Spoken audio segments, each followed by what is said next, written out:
Thank you for watching the World Community Magazine's Hour of Power Live on Facebook with your hosts Edward McQueen and April Garner.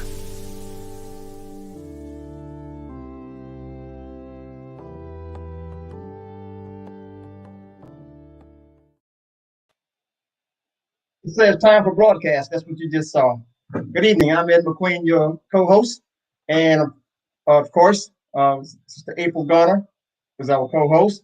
And today, ladies and gentlemen, we're going back to the farm. Okay. I just want to give you a little good intro of what we're enabling to do. We thought we'd take up the concern of featuring our next generation of farmers who actually feed the world. We don't know how important they are, but we should, make sure that that nurturing is taking place. And as you saw on our promotion, that's what we were putting emphasis on. So today, we want to put a focus on our youth farmers. We don't see too many of them, and so we thought that this was the right time, and you can't you're not buying any, you can't produce any more land. Let's put it that way. So we have to take our farmers to our young farmers to tilt on that. Okay, so what I just want to say that our interest today is we are starting with a young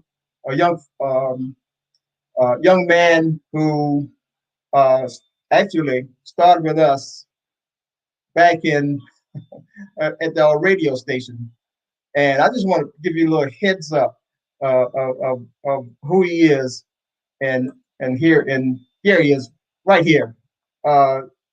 He's in the radio station. This was back in 2011. Okay, him on the left, and the young man in the corner over there is his brother, and one on the right. You might see him today. I don't know, but he said he's going to try and get him on. But he's interesting, and we want to talk a little bit more about him also. So without further ado, let me just introduce you to our guest. Of course, you got Sister April right there, and she will help me to do that.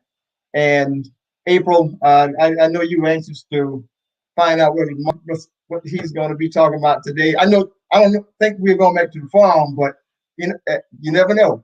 Okay, you never know. Never know what they're putting in food out here. So we got people like him who's going to be ready for anything, right? Yeah, get ready for anything. So we are. Let me just put Brother Markel Dixon. Yes, sir. How you doing, Mr. Everett? How you doing, Miss April? Hey, Markel. Just changed quite a bit from that photo, Markel. Yes, sir. I put on a little bit of weight since then. Yeah, you did. Yes, sir. Love to do it to you. Yeah. Man, it was back in 2011 when you were on our radio program on the WPJS at the time, and you guys were really impressive to our audience. We had a lot of people calling in and wanted to know some things about him. And for those of you who want to know a little bit about Markel, let me let you see the background of where he came from. Okay, and that's the mighty Dixon farm in Ana, South Carolina. Okay, mighty Dixon farm in Ana, and that's the owner, his wife. The owner is Brother Warren Dixon, his wife Miss Sarah, and the matriarch, his grandmother, Markel's grandmother. That's Brother Warren's mother. And man, I know they must be proud of what's being nurtured. Okay. So Markel, welcome to the program, man. Okay. Yes, sir. And hopefully we'll have some good comments regarding what you're about to reveal on the new technological trends that are taking place that can make farming a little easier for most people who think farming is a terribly hard work. Only thing hard about it is getting up early in the morning. So, Markel, look, let you tell us a little bit about yourself, okay? Yes, sir. My name's Marco Dixon. I'm out of Ainer, South Carolina. I'm the 6th generation on our family farm. We grow sweet potatoes, tobacco, corn, and soybeans. All together, we farm a little over 800 acres.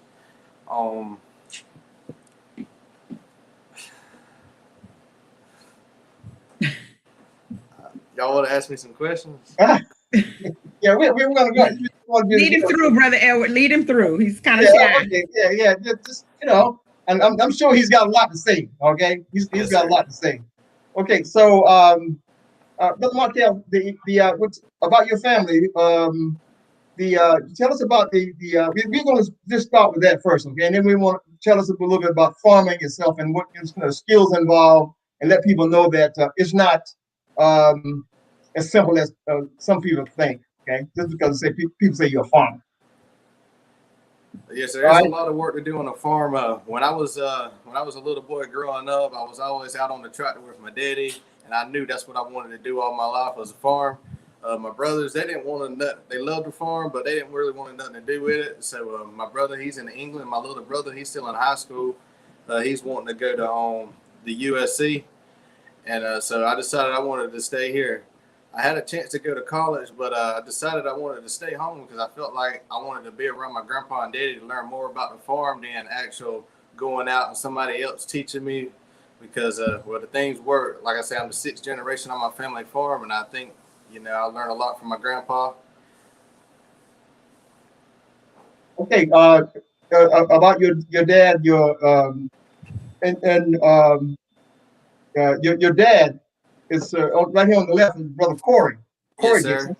Yes, sir. My daddy, he come home last year in June to start to help us on the farm. My grandpa, he felt like he needed to be out on the farm, to help learn out because my grandpa is getting on up age, and me and my daddy is the next generation over to take over the farm, and so he wanted us, the boys, to be out there with him. Yeah, and the young brother that we showed earlier, one who went into the Air Force. Actually, everybody thought that he was going to be the one that's the farmer here, but yes, sir. He, like I said, he loved the farm, but he just wanted to just explore the world, and he felt like the Air Force was better. Our great grandpa, which is Warren Daddy, he was in the Army, and my brother also he looked forward to that, and so he wanted to follow. So that's why he decided he wanted to go in the Air Force. I guess you kind of froze up on us. Yeah, you froze up on us there, but that's okay. Got you back in. I had the opportunity of going out to the farm, to the Dixon farm for, I guess, here recently a number of times. And every time I go there, man, I'm impressed. I get this a little bit edgy in terms of wanting to, can you hear me? I see you holding your ear. Brother Eric, pull us both on the screen because we can only see Markel. Oh, okay. Yeah. Sorry, brother. Okay. I saw him looking down, so I thought you couldn't hear me a bit. But the audio is okay, all right, Brother Markel? Yes, sir. Okay. And you, April? Yeah, I'm good. I'm good. Right, good. Yeah. So I had the privilege of being out there here recently, and noticing some of those things. Those equipment, man. I mean, I was impressed. I mean, the type of equipment that sometimes I can say I never dreamed of existing. That and the kind of functions that they do to help making farming easier. Can you kind of just go over a little bit for some of the new technology that is helping you as a farmer, a young farmer, to really be encouraged to keep on continuing on? Yes, sir. So farming turning now, it's a lot of upgrade. When my grandpa first started farming, he was starting off with a mule. Do you remember farming with a mule? No, I don't remember. But anyway, that's where he started, and now it's 2021. We got a tractor now that drives by itself. Scientists, created these things to make farming better and more accuracy. for instance, putting like too much seed, the planter actually count the seed. You can calibrate the planter how much seed you want to, or it'll help you hold a straight line so you won't be able too far, like you won't be 2 foot to the left or 2 foot to the right. It'll hold you straight in the middle of the rows. It's kind of crazy. Crazy but helpful. Yes, sir. It's very helpful. Helpful. I noticed that in this time of the year you do a lot of potato farming, right? Yes, sir. Well, this time of the year we're getting everything. What you see right there is our sprouts. So every year about this time we bury our foundation seed, which will be the small sweet potatoes, as you can see in the photo. And what we do, we lay them out in the rows, and then we take something and cover them up, and we'll put plastic on them. And then when they start to sprout, we put plastic on them so the sweet potatoes won't get too cold in case we have a frost night or it gets real cold one night. And then once it starts sprouting, we'll take and see the frost is about gone, we'll take the sweet potato sprouts off and they'll grow on up. But the process that you just went through, machines will do all of that, right? They'll put the plastic over? Yes, sir. Machines about do everything now. It's a little bit of labor work, but I mean that's just preparing the stuff, getting everything ready. But machines, yes, do everything. So what we see there is a tractor load of sweet potato plants. They look like really sweet. Yes, sir. So what we call them is our sprouts. We like I said, we save about 200 bins a year, and we also buy about 20 acres every year, so we can have new seed each year. But yes, sir, we'll bury those sweet potatoes. We'll cover them up with dirt. We'll put plastic on them, and then we'll wait about June, but the beginning of June, and we'll take a knife and go out there and cut the sprouts and set them out in the field. So that machine that we see there, that actually lays a perfect bed. Yes, sir. Of potatoes. Yes, sir. So you can see, you can kind of see where the sweet potatoes laying at. It just lays the sweet potatoes right on the dirt.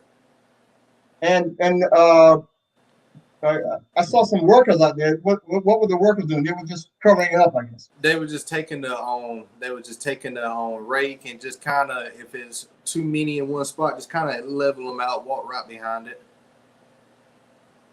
Okay, so Markel, how many acres are we talking about out there? Well, sweet potatoes. Well, in general on the Dixon farm itself. Well, if it's not too classified. All together, we form a little over 800 acres. 800 acres together. Sweet potatoes, we do about 150. We got a contract with a guy up in Wilson, North Carolina, and so after we harvest the sweet potatoes, we usually have between 2 to 3 big trucks a day come and pick up the sweet potatoes. Sometimes they come in the morning, sometimes they come in the evening, and they carry them to a curing station up there in Wilson, North Carolina, and they're cured for about 10 to 12 days. And after they get done curing, they put them in a wash station, and the sweet potatoes get washed. And after they get washed, and they go to a package area. Sometimes they go in. You ever seen the banana boxes in the grocery stores? Yeah. It's a box a little bit smaller than that. They'll put them in that, and sometimes they'll you can see in stores they got saran wrap over the sweet potatoes, and that's what they do. So I mean, this is more than a skill. I mean, this is a science, man. I guess because how do you get around the inclement weather and messing up that process that you just said? Well, the weather you can't deal with anything. You know, God produced the weather for us, and He produced everything for us. So we pray every night to hope we get a weather.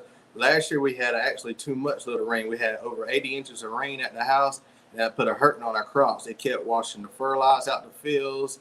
It stunted the crops. It's just been a bad year last year. But God helped us pay our bills and stuff like that, and we go try another year. So I understand that you all have in that 800 acres that's located all over the county. Yes, sir. We farm up the Lours to all the way to Conway. I actually planted a farm that we own actually in Conway, and we planted some corn out there, and that was our last little bit of corn.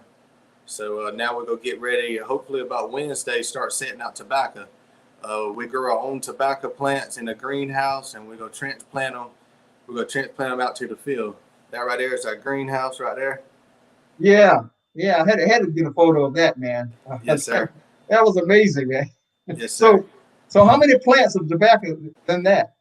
Well, that greenhouse you see right there will do about 60 acres. We got a little under 200 acres of tobacco. We buy a bunch of our plants from buddies around here. Yes, sir. But that house you see right there will do about 60 acres. Just this. Yes, sir. With the greenhouse plants, we have to cut them about every 2 days and have to spray them for about 4 days, because cutting them with the lawnmower, you always messing with that plant. And the more you mess with that plant, the more you aggravate, and it'll cause disease. So we have to keep spraying them up there. Wow. So how does the temperature? What kind of temperature got to be kept in that greenhouse there? Yes, sir. We like to keep it around about 75, and at nighttime we don't like to get it under about 50. We got automatic heaters that come on at nighttime. But it's a big thing around once you wake up around about 7:30 to 8 o'clock. You crack the windows because it's got to be able to air in there. The house will start dripping and to mess up the plants if it get too hot. So, man, with all this science you putting over to us, what courses did you take? You went to England high school? Yes, sir. It was an ag class, but I mainly learned stuff being around my family a lot. I was always around my family. I wasn't never much of a big sports person because I always wanted to be there and help my family out. So I about learned everything from my grandfather, my daddy, and my uncles too.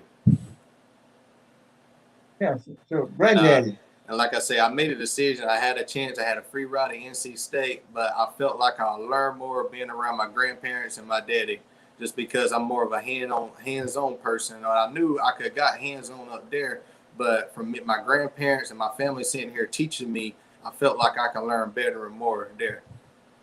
And I made that decision myself. Now I do look back and I wish I would have went and got my 4 years out the way, but I choose the decision to be here with my family and learn. Hey, man, you can still be an agricultural engineer. Yes, sir. Hey, to me, I correlate that close to farming. I mean, some people call it the same thing with the knowledge you can obtain. Yes, sir. So, do you, April? You can jump in anytime, April. Well, I was wondering if you were going to let me. I sent you a private chat message because you're just going on. Man, this guy's excited. Okay, I see you. You know what? Yeah, it's like boys and their toys, basically, because you were talking about the tractor and you're talking about the greenhouse, and to me, it's all very fascinating. But even more of a point is the fact that we're showing the success of a Black farmer, a Black farming family, the legacy of a Black farming family, and the fact that we don't really see these types of things every day. We know that they exist, but to actually feature someone who is a part of a legacy, you said 6th generation, first, that's completely impressive. And the fact that you made a career choice, a life choice to, support your family's legacy and move it forward. Let me tell you, even though I do support higher education and the idea of getting your degree, what you are doing is actually worth more than anything you could ever learn in a book, in a classroom.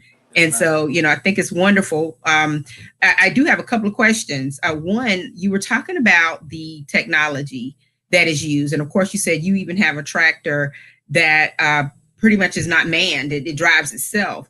So with the introduction of this new technology, how has that impacted the farming resources as far as human resources are concerned? Do you have fewer people helping you on the farm, or has there really been a need to have people who are able to understand how to even use the technology on the farm? That's my first question.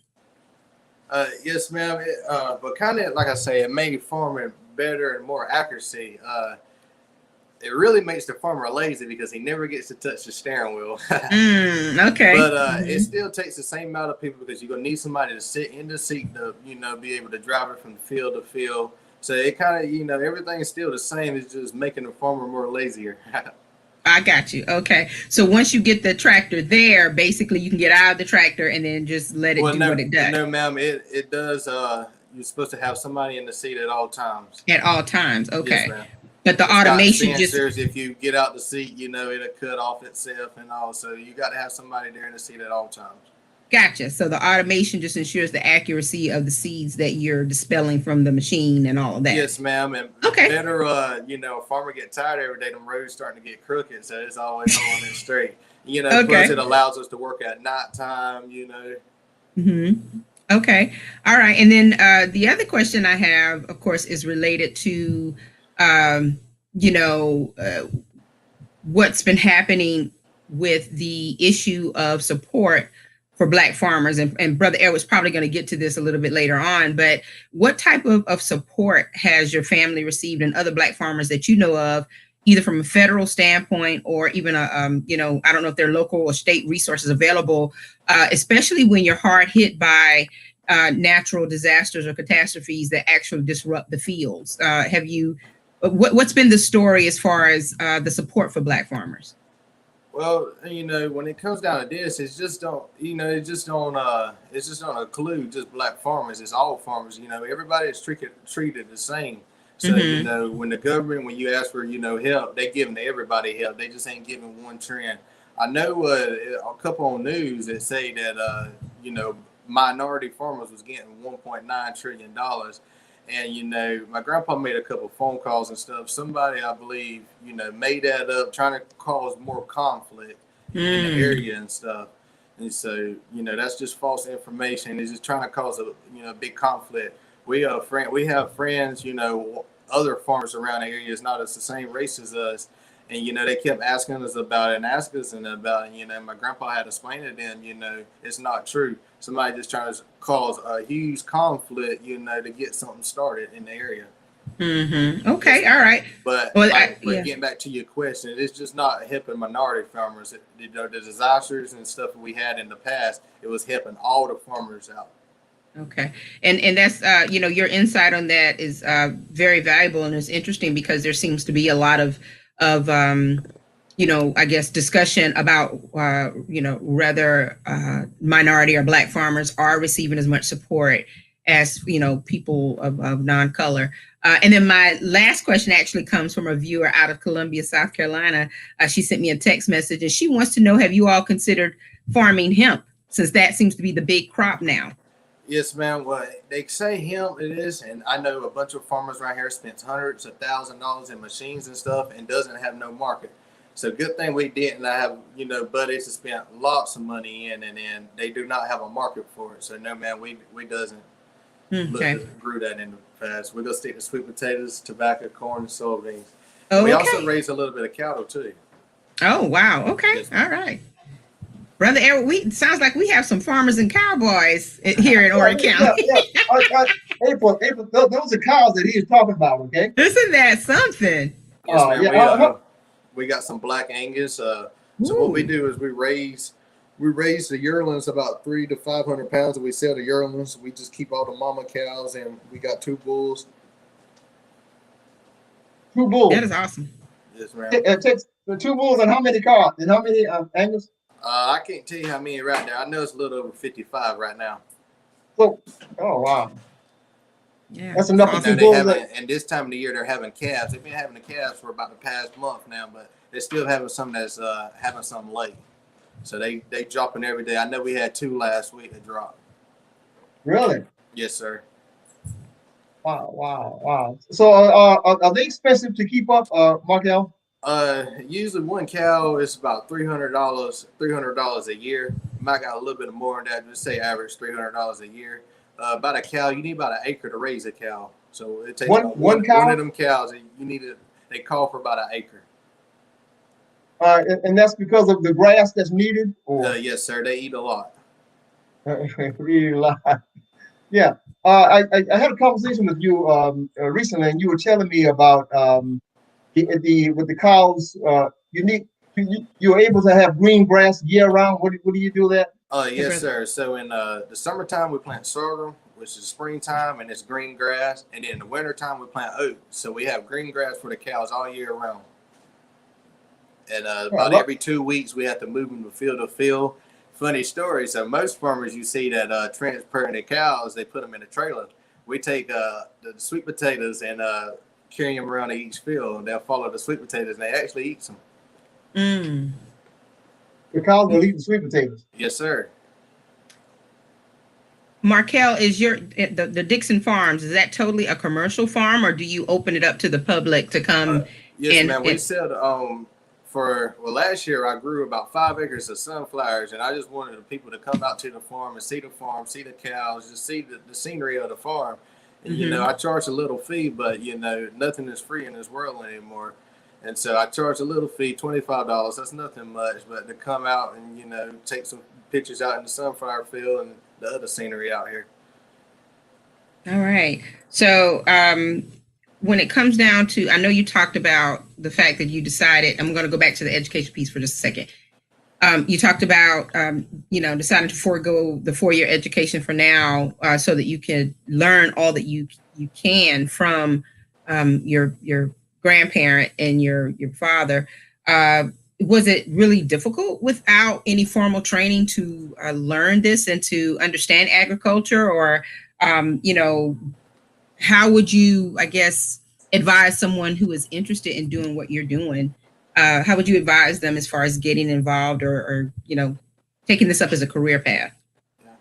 Well, to start off with, I'm very blessed to walk in as a generational farmer, because if I'm not, it takes a lot of money to get in farming. It's just a lot. A single person just starting fresh from below, it's going to be very hard and difficult for them, definitely asking, for loans and stuff like that. I believe that I made the right decision because, when I was in high school, I learned maths, I learned social studies and science like that.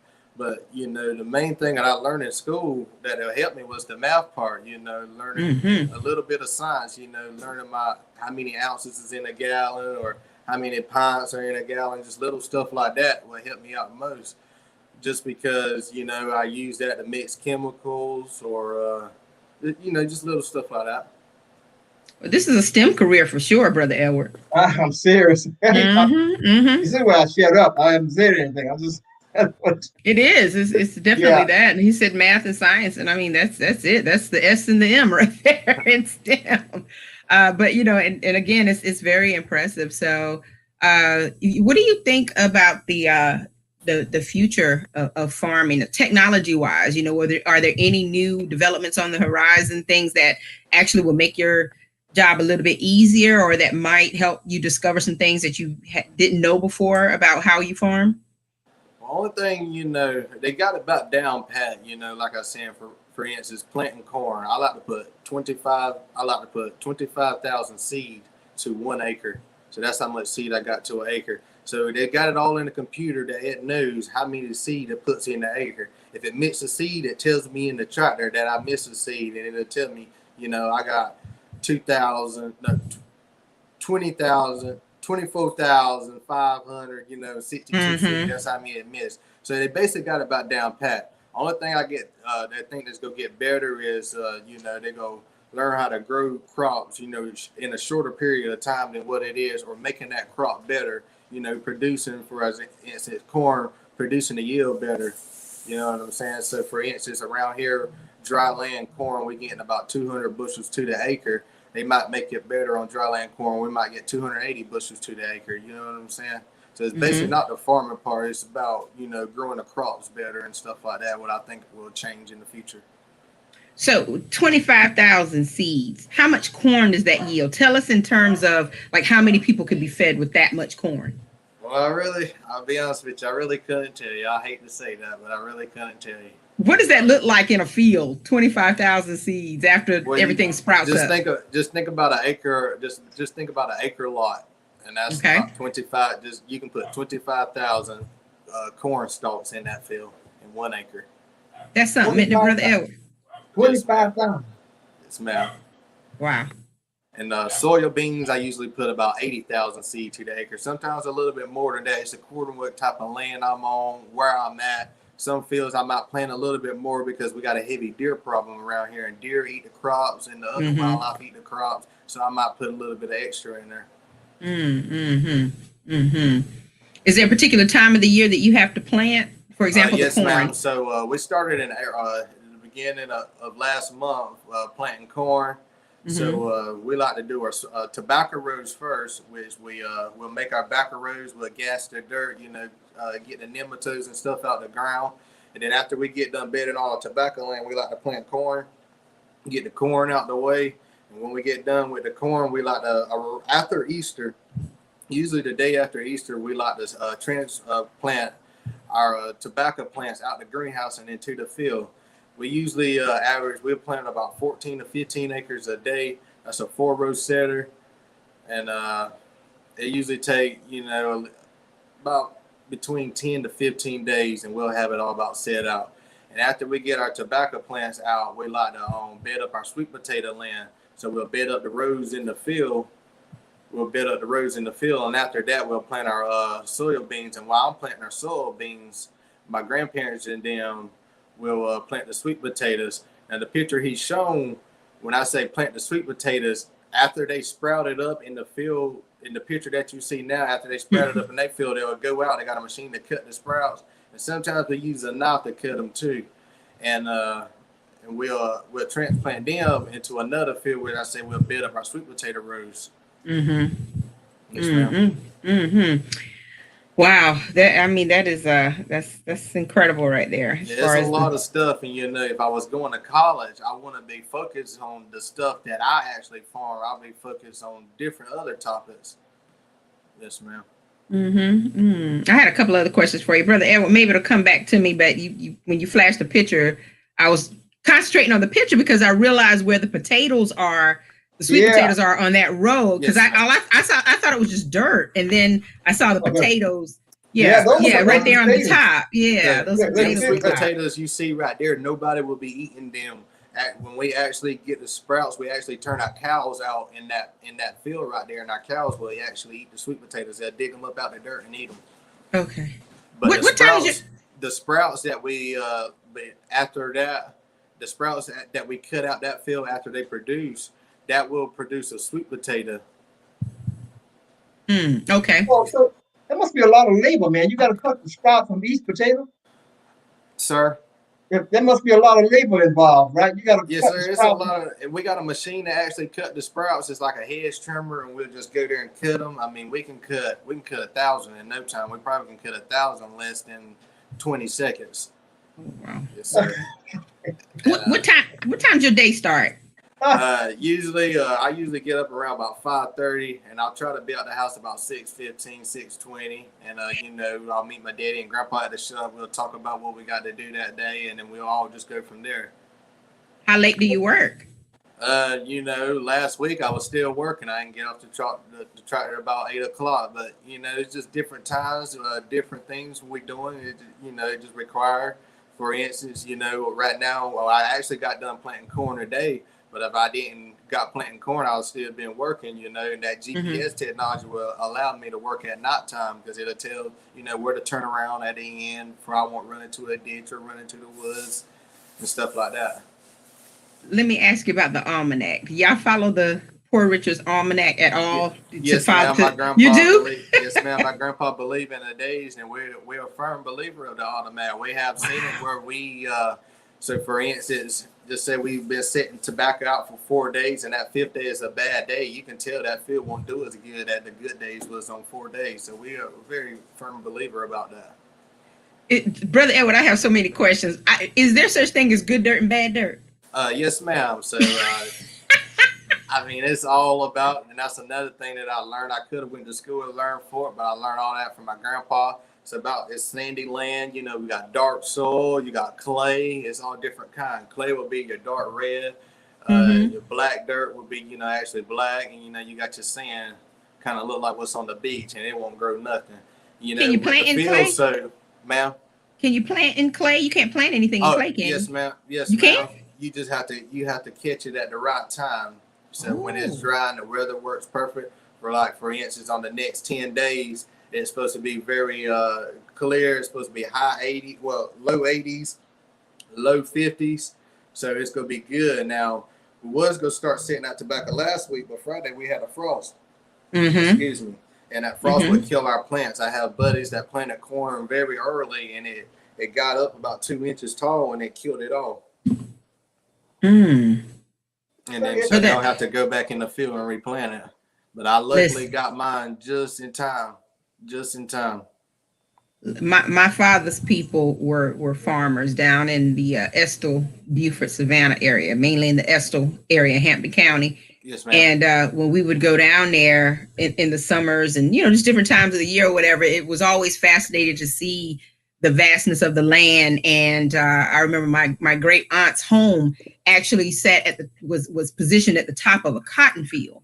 And I just, you could tell that my people were hardworking people of the land. They ate off the land, they farmed the land. I mean, everything around them was about the land. And so it's just fascinating. This is so rich. You can't even put a price on this. Yes, what you're talking and about. Another thing about the dirt is you can't not just take a seed or a plant and just go out and put it in the dirt. The dirt has to have certain things, fertilizer, lime, potassium, and small stuff. So each year in about January, we try to do it between December and January. Each year we go to every one of our fields and take soil samples. We'll put them in bags of each field. We'll mark them so we'll know which field it is. And we'll send it to Georgia. And it takes about 2 weeks and they'll send us back. And each field, it'll tell you exactly, if you got a little small field here, each field will tell you what each field needs.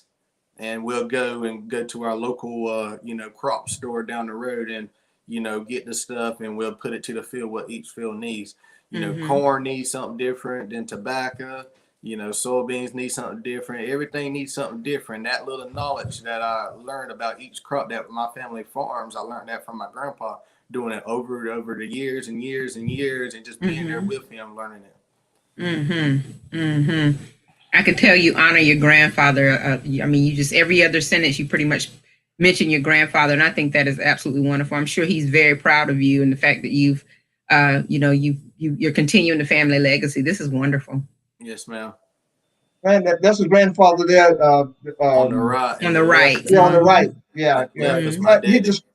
He's letting us know how the potatoes at that color, then you can do more with the potatoes. Is that correct, Markel? Yes, sir. Yeah. Let's go back to this soil analysis.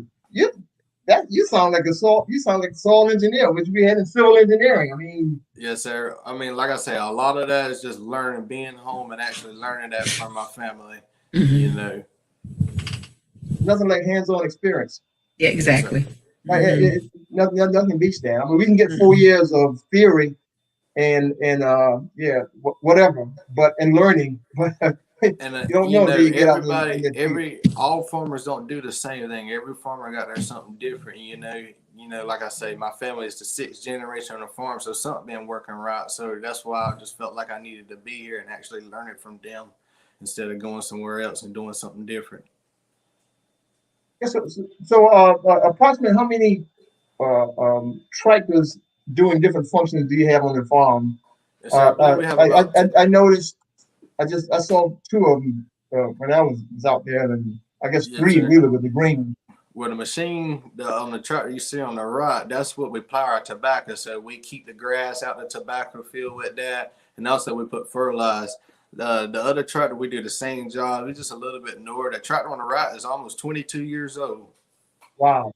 Yes, sir. And then the tractor on the left, I think it's like a 2013, something like that. So you all bought new equipment here lately?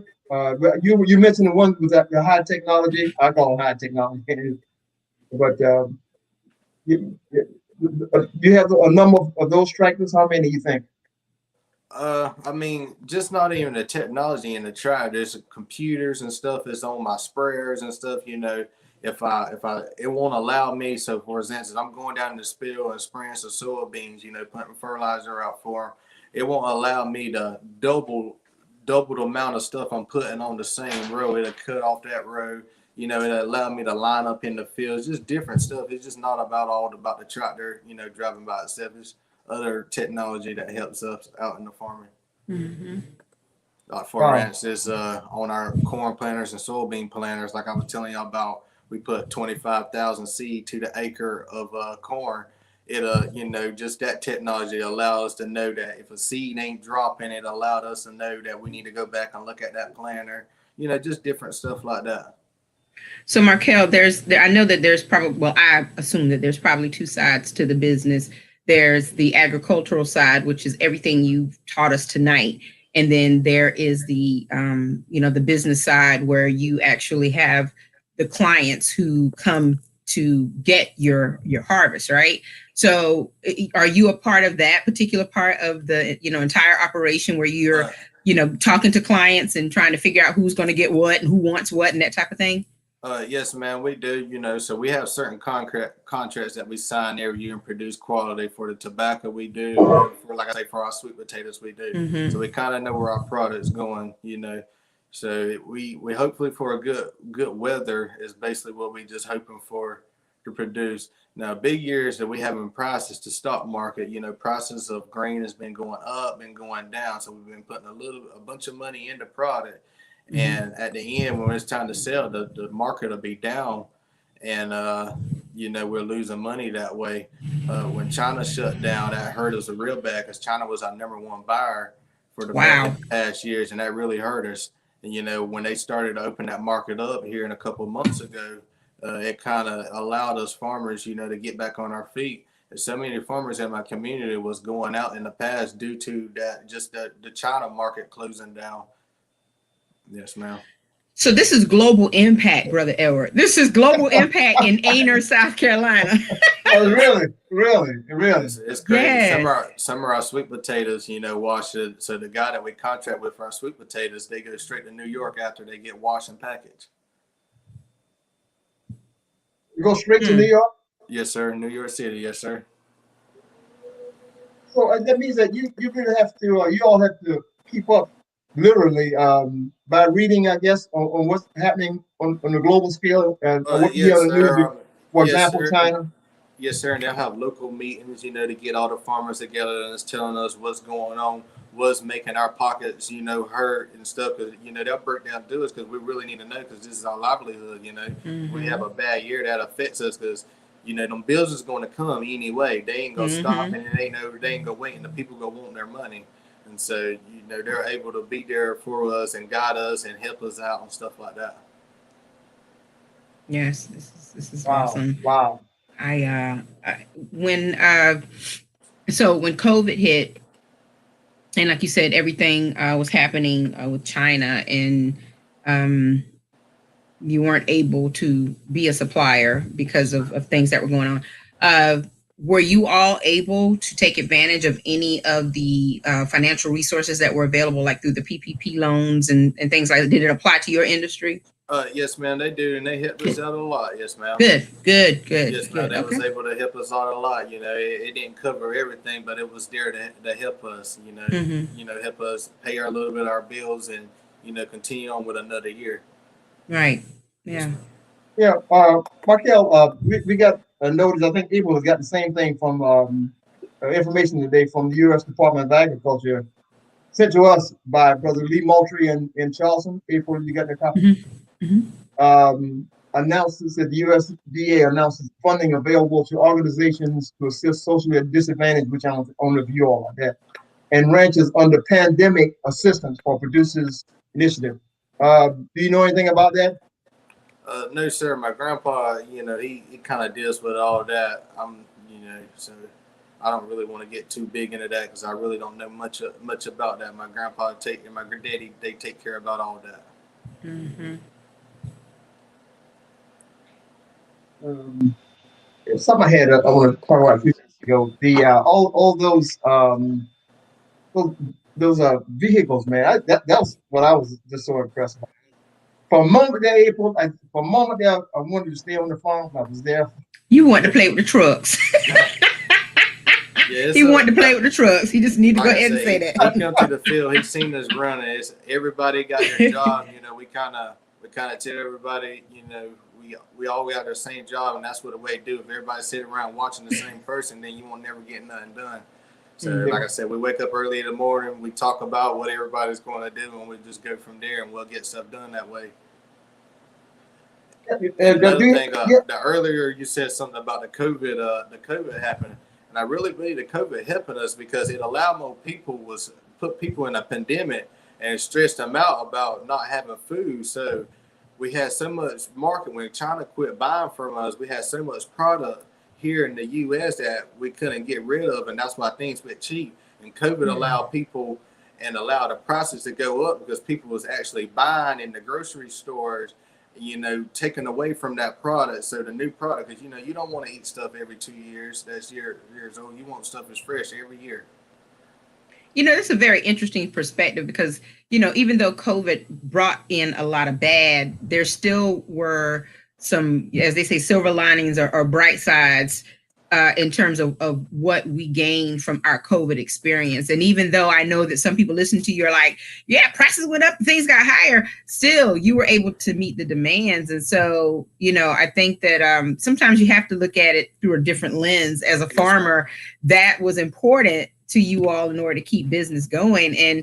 But even from the standpoint of, something that I think we talked about in this show once upon a time, we not only were we dealing with the pandemic, but we were also dealing with the possibility of being in a food desert because of the pandemic and, what's kind of developing or building up in those terms. So, it's good that you were able to reap something good out of that experience. And I'm sure it taught you a lot of other lessons about how to navigate something as serious as a global health crisis that could, still impact farming. Even maybe people don't even make the connection that a health crisis can impact your type of industry, but it impacts everything. Health impacts everything. Another thing is hurting us now is finding land. There's so many houses getting built around. Yes, yes. And people's coming in from up north and stuff. It's not a problem because they come down here and it's good, but it's just taking so much land away from us farmers, and we have to travel in another county just to get land, just to farm, just because land around here is just running out. Brother Edward, I read today that they're really more. I guess there's more requests for houses than we have land to meet those requests. Yes, ma'am. Well, that's why they're finding little nooks and crannies everywhere. There's 4 new houses. There are 4 new housing starts right here between Hill Street and Pittman Street on Sugar Hill. 4. That's like 2 blocks. But they also mentioned that they had a lumber problem, getting wood. Yes, ma'am. Yes, sir. Everybody's building houses now, and it's taking up a lot of wood, and it's kind of crazy. It's kind of crazy that with the pandemic we have, it was a hurtful pandemic because it was hurting people, but I don't understand, why is it making people building houses like crazy? I think it has something to do with the flooding. Yes, ma'am. It's definitely the flooding issue is a catalyst for all of this as well, because I know that there are a lot of people who are coming from up north who want to build down here for retirement, but I do believe that there are a lot of people who are moving from the north. I guess that would be the north side of Conway over to this side because it's higher ground. And so, like I said, there are nooks and crannies where new houses are cropping up. And, when you blink, it's like, oh, there's a new house, and it's incredible. It really is. Yeah, absolutely. Mm-hmm. We just hope and pray that the mighty Dixon farm can maintain its 800 acres it got out there and more. Impressive. Yeah, man. Brother Markel, it says here that it was established in 1820. Take us back to that. I don't.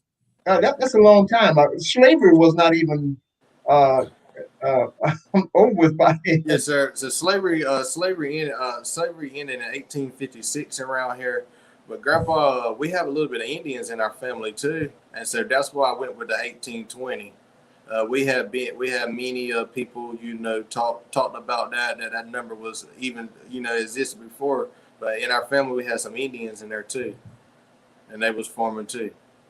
Were they part of your lineage or just Native Americans who were helping you? No, ma'am. It was actually our family that was working on the farm. Do you know what the tribal? No, ma'am. I don't. No. Okay. No, Man, fascinating.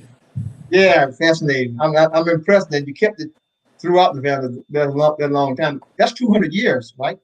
Yes, sir. Yes. That's 200 years. But yeah, we had a big conflict about that in the 1820s because, like I say, slavery ended in 1856 around here. And people were saying, y'all got the date wrong, But my grandpa wanted to keep it the right way instead of just because slavery ended in 1856, we ain't going to put no 1856 out there. Right. Be accurate about it. Mm-hmm. Yeah. Mm-hmm. Yeah. April, let me show you the matriarch here. That's your grandmother on the left there. Is that correct? Yeah, yes, ma'am. That's my grandma Ruth. She actually passed away last year, and that's my grandma Sarah in the middle, and that's my grandfather on the right. Amazing. I mean your great grandmother on the left. Yes, sir, on the left. Yeah, your great grandmother. And that's my grandmother in the middle. Right. And Brother Warren, April, you know Brother Warren, right? Brother Warren. Well, his grandfather. I don't think so. Yeah, went to Whittemore. Okay. Whittemore. What class? Huh? Do you know which class? 69. 69. Okay. Yeah, yeah. With Sister Jennar and okay. a few All others, right. yeah. Okay. A few others. But well, go ahead. I was just gonna say one thing's for sure. We talk about erasing the generational wealth curse, and especially for Black Americans. And we're so impressed. There are people who are texting me, totally impressed with this story and what's going on with your family, and definitely you all are a prime example of how to eradicate the generational curse when it comes down to and to perpetuate generational wealth and send it up the line. So this is awesome. This is great story. Yes, man. I thank y'all for letting me be on this show tonight too. Yeah, well, it looks like you're going to carry on the legacy, man. Yes, sir. I'm gonna try to, hopefully. Yeah. Oh, you're gonna do it. You're gonna do it. Mm-hmm. Yeah. I still got like I say, I'm 22 years old. I still got a lot to learn, from my family. I know a lot of stuff, but it's always more and more to learn. We'll be working on equipment at the shop, and I'll be struggling doing something. My grandpa saying, "Let me show you an easier way. Let me show you an easier way." So, like I say, it's still a little bit more stuff I have to learn. So it'll all work out one day. At 22, you know more than Brother Edwin and I put together. And look, we're just 45 years old apiece. So so you're doing all right. I'm gonna come out on mute. I'm just saying, 22. I don't know too many 22-year-olds as focused as you are and as mature as you are about business. I mean, this is something. I got a bunch of buddies. They ain't got their life established yet, and I look back and be like, I'm glad I'm not in y'all shoes. Everybody has a choice. Yes, ma'am. Man, this is a long way from here. That's a long way. Well, I think that's impressive as well. Got a lot of weight from there. And April, the youngest one on there on the far right end. Yes, sir. He wouldn't be able to make it tonight. He got some homework to do on the computer, but he did tell me to tell everybody, hey, and thank you for everything. But his ambition is to be an anesthesiologist. Okay, right? Yes, he's going to do it. Mm-hmm. Yeah, he want to do 8 years. He's going to go to school for about 8 years, and he's going to do it. He's very smart in the books. He loves it. He loves math and science.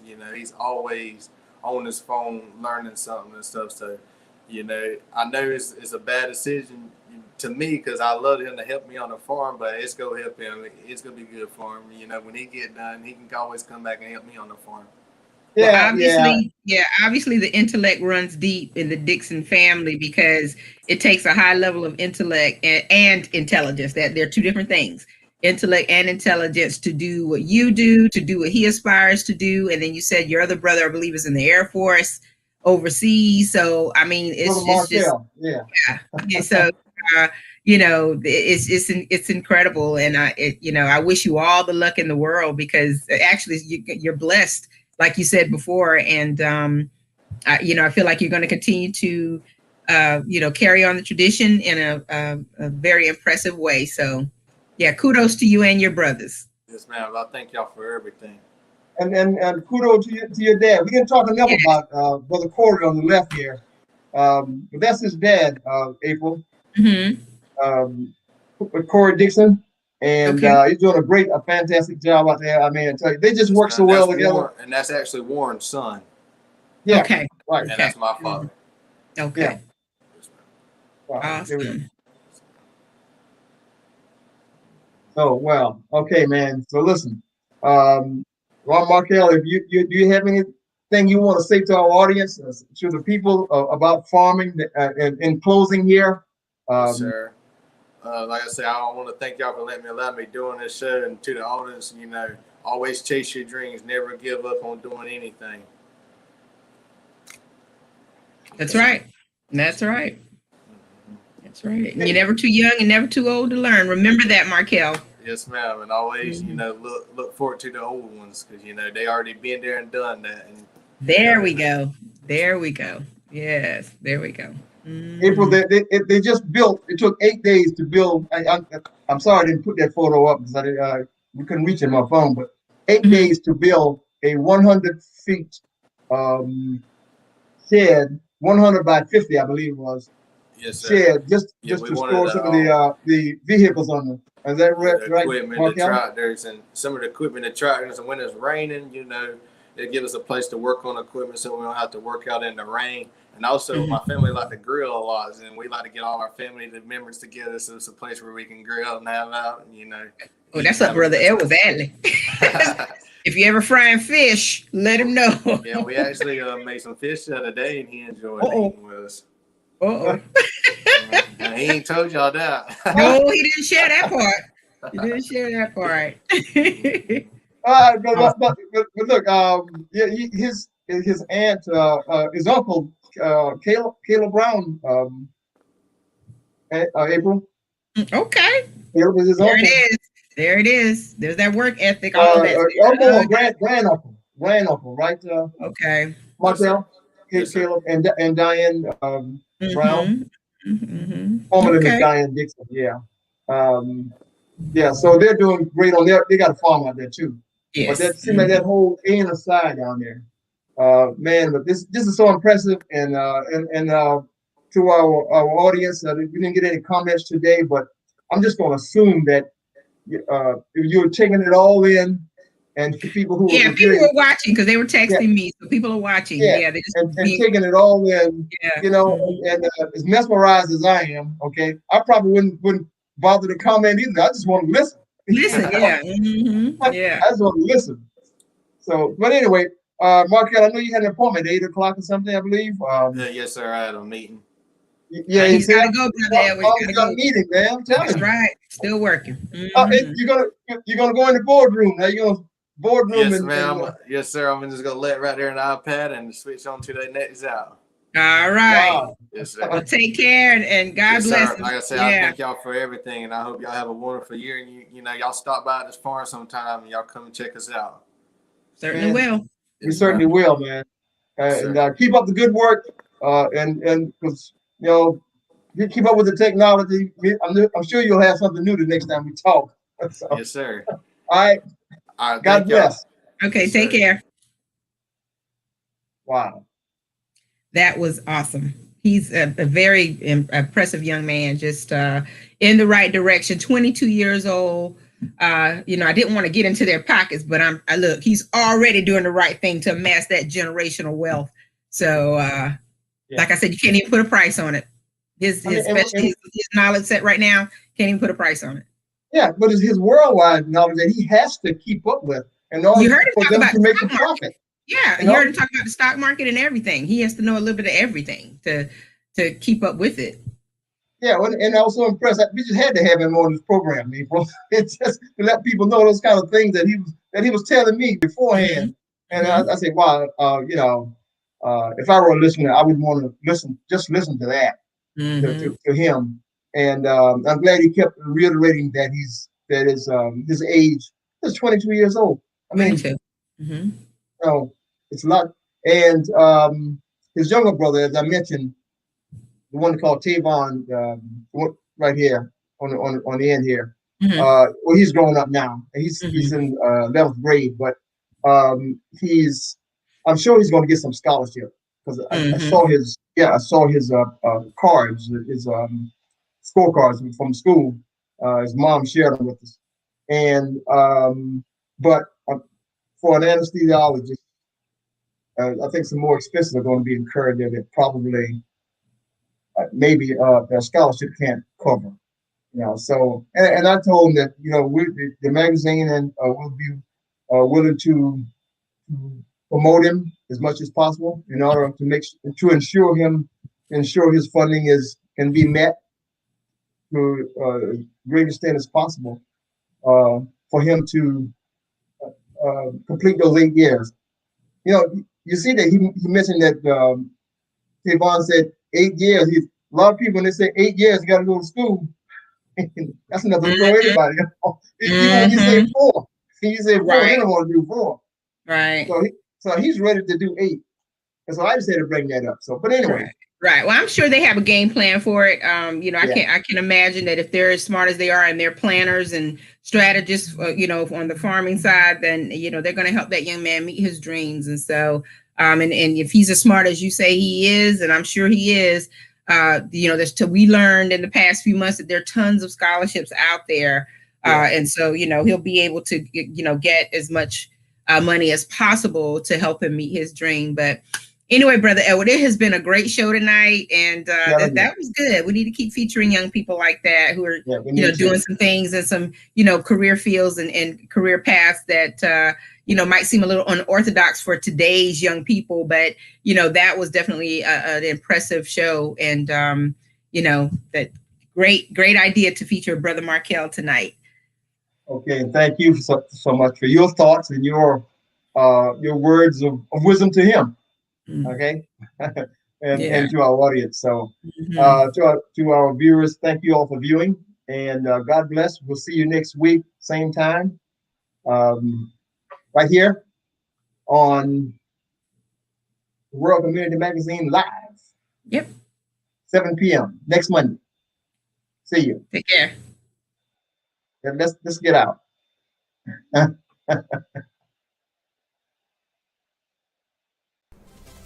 Thank you for watching the World Community Magazine's Hour of Power Live on Facebook with your host Edward McQueen and April Garner.